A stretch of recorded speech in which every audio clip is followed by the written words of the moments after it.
What's up, family? It's Friday. It is Friday. Put on your Sir Charles Jones. If you don't know, that's going to be a staple in the Swagu podcast. Sir Charles Jones got a song called It's Friday, and it's going to send you right off into the weekend right. We're going to jump into this pod, but I need you to like, subscribe, follow. Also comment on YouTube. Send in questions. I asked the question. I got a lot of response. I'm going to respond to those responses. They were pretty good, a wide range. I asked last podcast, would Pat Mahomes become the greatest of all time if he won 3 straight? It was a mixed bag of responses, but it's a good thing. We got a little dialogue going out there. I'm gonna give both sides of that. But first, let's get to Thursday night football. I know you all saw it. Minnesota Vikings versus the Los Angeles Rams. It was a really good game, man. I think there was so much talk about the Rams coming into this game. Would it be a fire sale if they lost? Giving up on the season.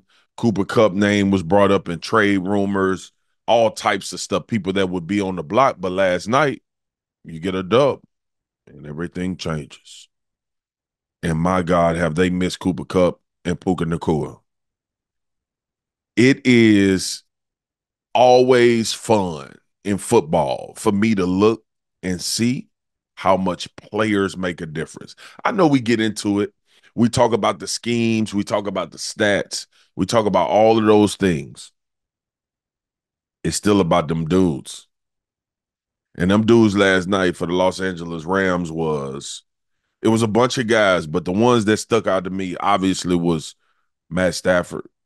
Cooper Kupp made a critical third down catch at the end of the game. Puka Nacua made plays throughout the game. Their blocking as wide receivers showed up and made a difference. And on defense, that rookie Jerry Verse, man, from Florida State is a monster. Man, listen, that physical knockback, getting to Sam Darnold throughout the duration of the game.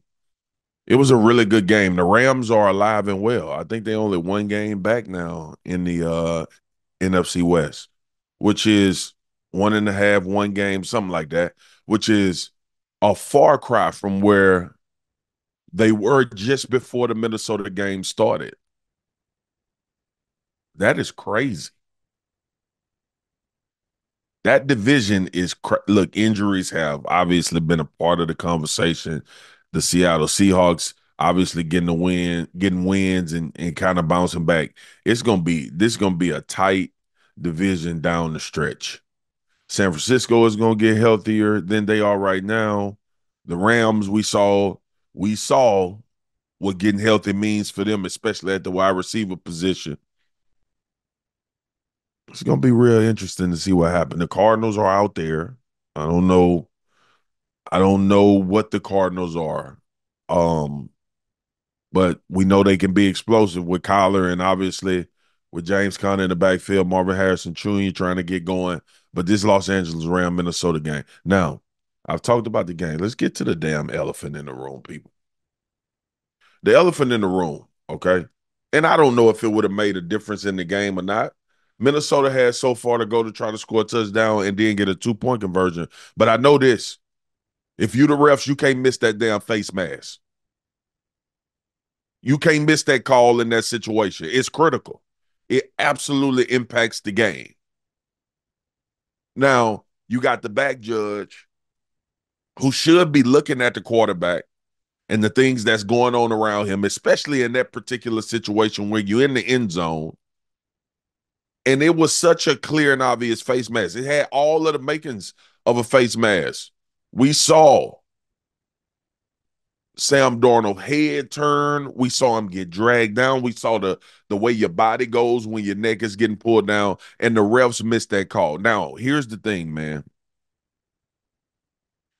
Referees got a hard job. I always say it. But the job is the job. And for you to miss that call on Sam Darnold is egregious.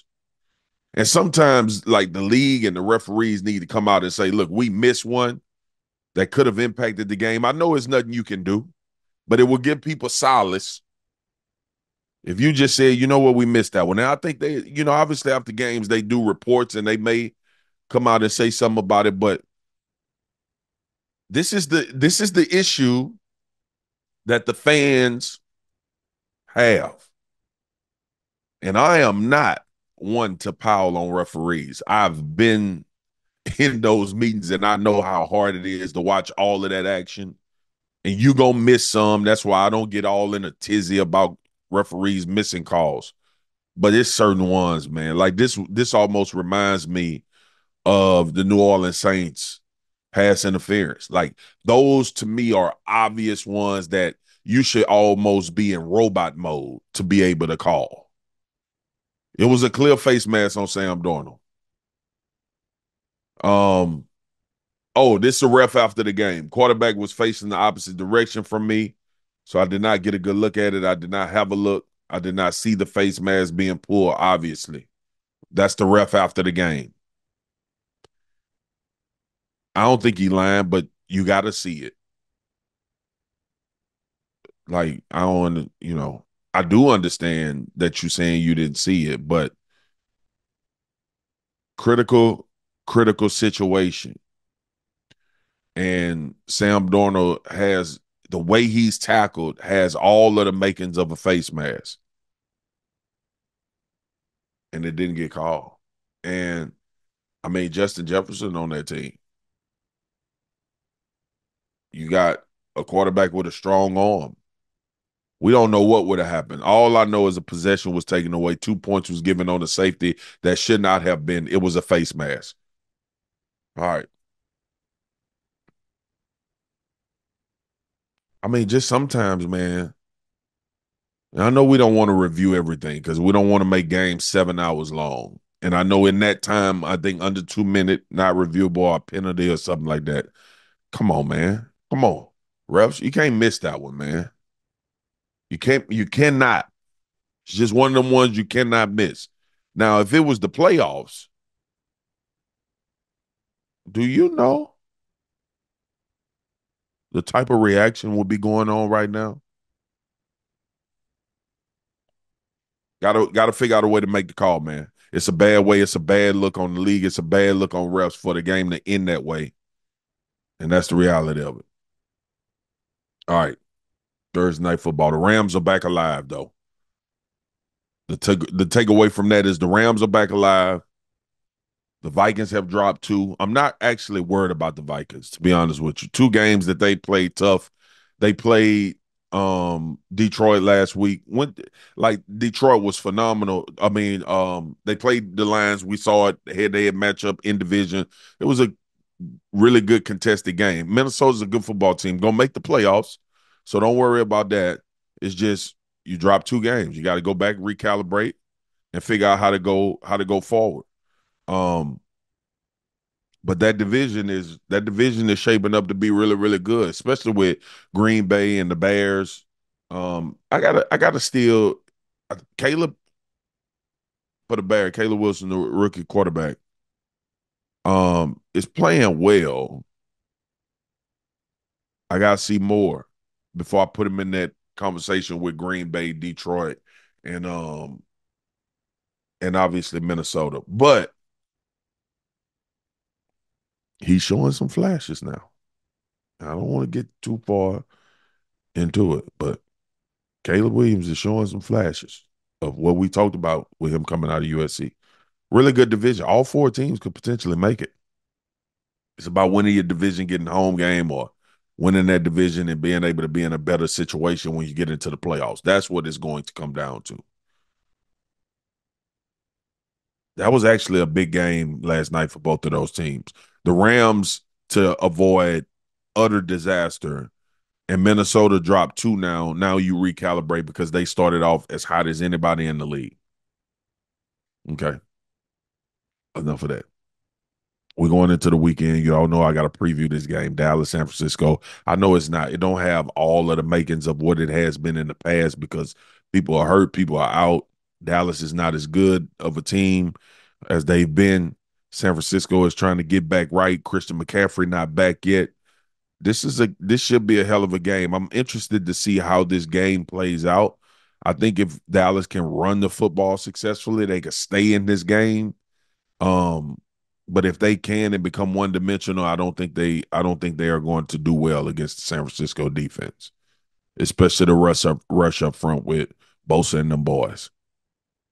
The pressures, it lends itself to turnovers. I just don't see Dallas being able to win this game without having some semblance of a run game. For San Francisco, the turnovers are killing them. Brock Purdy, turnovers have been an issue without his guys, but um, they seem like here's what San Francisco feels like to me. Obviously, we know that they have to get their guys back, but it feels like they need to figure out a way to overcome some of this injury stuff because for a couple of years now we've been watching them miss guys. Remember last year they lost 3 games when they were missing guys, and even though they were competitive in them, they lost 3. That's not normally this team, and the reality is you're not going to always be healthy. You're going to lose some key pieces, maybe not for the duration of the season, but you're going to lose them for a while. You got to figure out a way to maintain and sustain and understand. I gotta get a dub or two while my dude's not there. For all of the talk and all of the polarization of Brock Purdy last year, this we had the conversation about what do you do when you don't have what do you do when you don't have 10 books in your hand when you're playing spades? If don't nobody know that reference, look it up. I ain't gonna go as far to say a Boston because that means you win every book in spades. But what do you do when you don't have the hand that you usually are dealt? How do you overcome it? We got to see it. I think who needs the game more is I mean, obviously Dallas because of the tone around the team. But you look at it from a football standpoint, a division standpoint, San Francisco got to stay in the mix in a division. We just talked about the Rams and now them only being a game back or a game and a half, something like that. I'm not big. I don't be knowing all that. I just watch it, the games. But 3-3 is Dallas, 3-4 is San Francisco. Now, these teams obviously have different things going on, but they both have some key injuries. DeMarcus Lawrence, I don't know if Michael Parsons is gonna play. It doesn't feel like he's gonna play. High ankle sprain, tough to come back in a couple weeks. And then San Francisco, obviously, we know they've been missing their offensive power for a while now. Christian McCaffrey hadn't played since the first game. Debo was out ill. We'll see. Jawan Jennings, who stepped up as a wide receiver for San Fran, he played out of his mind and then got hurt. So the bug is on both of these teams. But if you was to ask me who needs it more, I'm gonna go San Fran. Because San Fran go 3-5. But are you looking at having to win a lot of games the rest of the way? And I mean very small margin for error.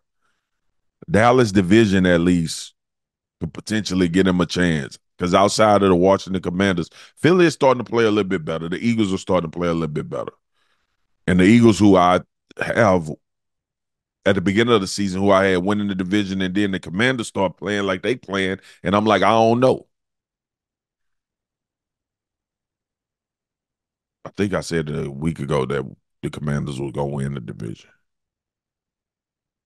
But I don't know now with A.J. Brown coming back to Philly and the way they look. They don't look like they don't look like the greatest thing since sliced bread. And I know that they beat the Giants, but don't you got a feeling that they gonna get it going? That young defense is starting to pay attention and learn from Vic Fangio. He's starting to prep. I ain't gonna get into it. We got a lot of previews left, but I think San Fran needs it more, y'all. And San Fran usually beats Dallas. But this is a unique situation they in because these injuries have derailed them. They got a 3-4 record. You don't want to go to 3-5. All right, that's been the football for Friday. That's Friday football. To get y'all into the weekend right, review the Thursday night football. Let's go. Moving on. The World Series. Now listen, I've had to do some research. I got to be honest with y'all. I know Shohei Ohtani is out there, and I know Aaron Judge is out there, and I know they consider the 2 best players in baseball. And anytime you get a championship series, that's what you want. You would hope that the two best players, even though it ain't like tennis or basketball, you would want the two biggest names on the biggest stage playing for the biggest prize. And that's what the World Series is. And it's LA and New York. It's opposite sides of the country. Two historic franchises. I'm going to be locked into the World Series, y'all. Now, I got to be 100% honest with you. Baseball, my son played baseball when he was growing up. He's a lefty. Played baseball. I like baseball. I like baseball a lot, actually. I like baseball better when I'm there. And I got a little text message saying, man, won't you go to the Yankees and Dodgers World Series game when they come to New York? And I was like, you know what? That would be amazing. But I ain't got it, bro. I ain't got it. What they want for them tickets? I ain't got it. What I do have though is this thing called a TV, and I'm gonna be locked in. Baseball could not have drawn it up any better. Look, and I love that the Mets were in the series. I work in, obviously, y'all know, I work, sometimes I'm in Connecticut and New York, and I met Mets fans, and it was a great time for them. I think they still straight. Like, even though they didn't make it to the World Series, I think they're okay with how this season went. But the Yankees did. So I don't know how much that sting. I don't know the beef that the Mets and the Yankees fans have. I don't know that the beef that the organizations have. I know the Yankees are the more historical franchise, obviously, with the championships. And would it be like 28 or something if they win it, or they have 28 or something like that? But the Dodgers versus the New York Yankees in the World Series. I'm not gonna act like I'm going into no analyzation of this. I'm not gonna act like I'm not gonna even play y'all like that. I'm just gonna tell y'all that based on the people that I've talked to in the baseball community, this is a this is a mega matchup. This would be very similar to um I'm trying to think of an NFL comparison. This would actually be, unfortunately, it won't ever happen. But the matchup that you want to see, and we actually got it in the playoffs last year. Like, to me, you want to see the Baltimore Ravens and the Detroit Lions. If we just talking about this year specifically, you want that game in the Super Bowl with those two teams. But if we talking about historically, or are we talking about like organizational recognition, the Cowboys versus the Kansas City Chiefs would be,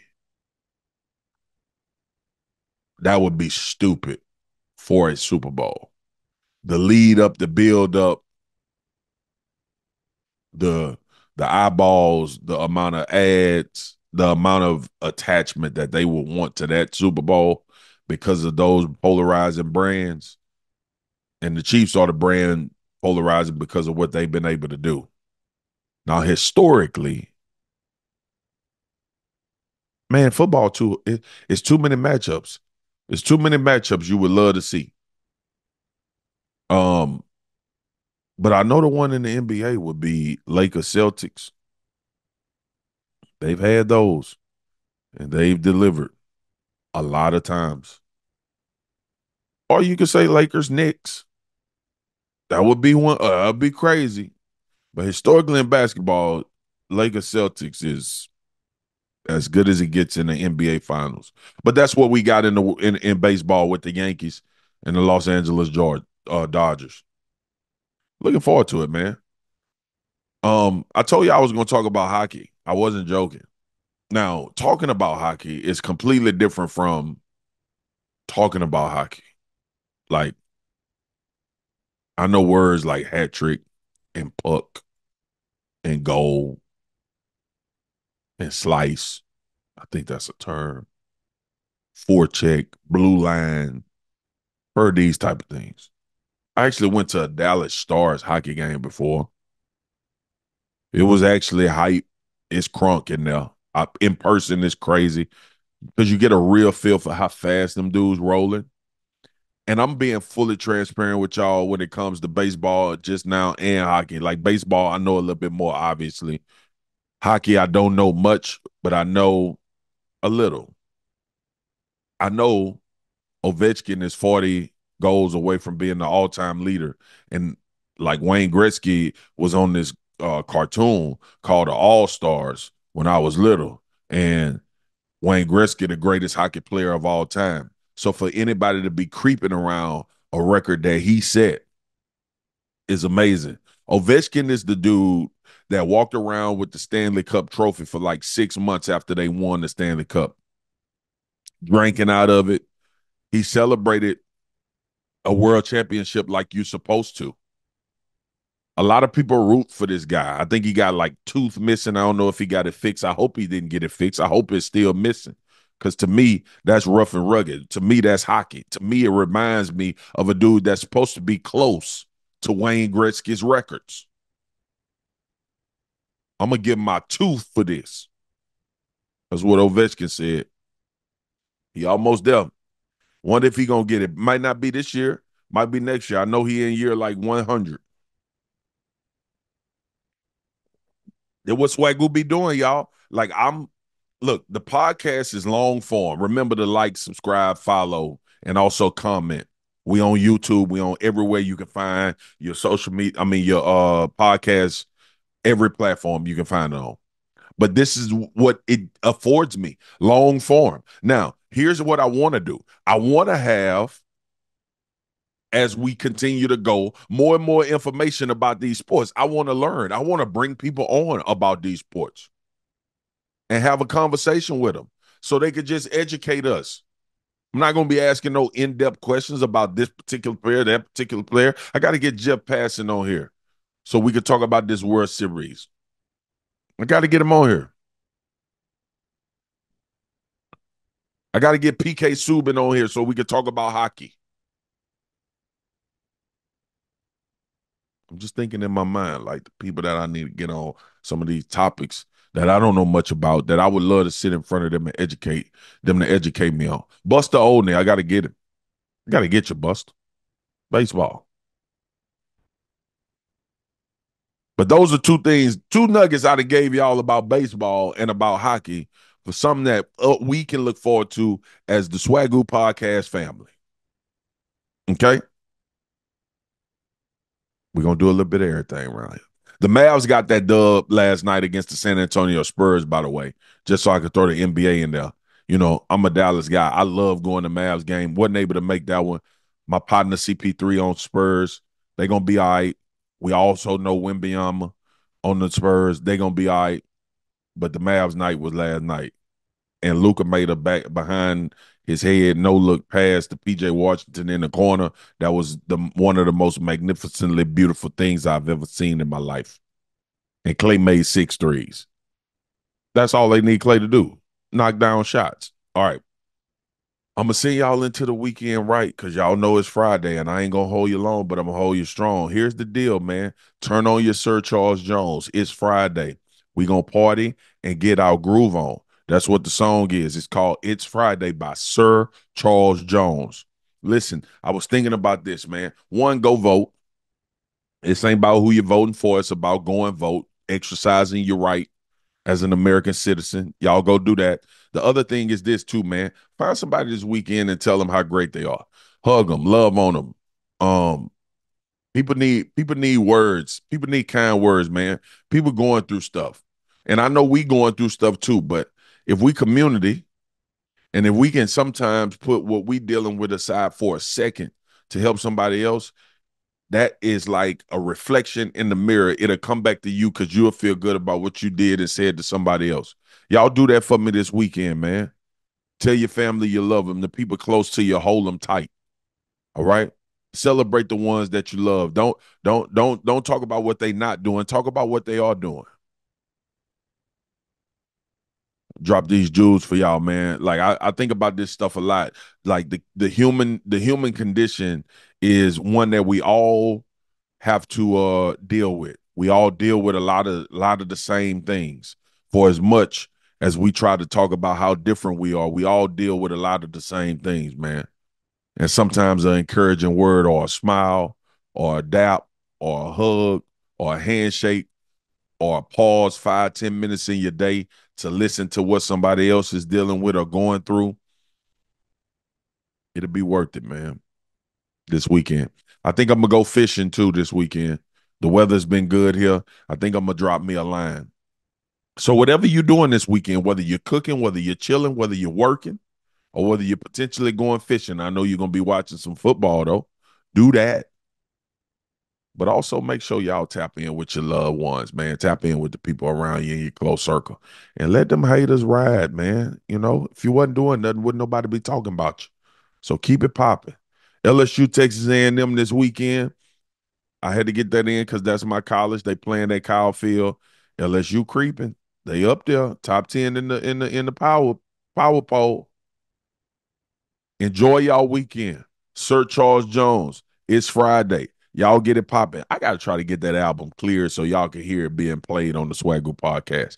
Peace and love, family. I hope y'all have a great weekend. This has been the Swagu podcast. Remember to like, subscribe, and follow, and comment, and send in your questions. Oh, lastly, I did pose the question, is Pat Mahomes going to be the GOAT if he wins 3 in a row? Some people said hell no. Some people said this is what the media be doing, just be asking dumbass questions. Some people said yes because it's never been done before. And some people said Brady still got 7. This is the type of conversation and type of dialogue that we have. Peace and love, man. Swaggle out.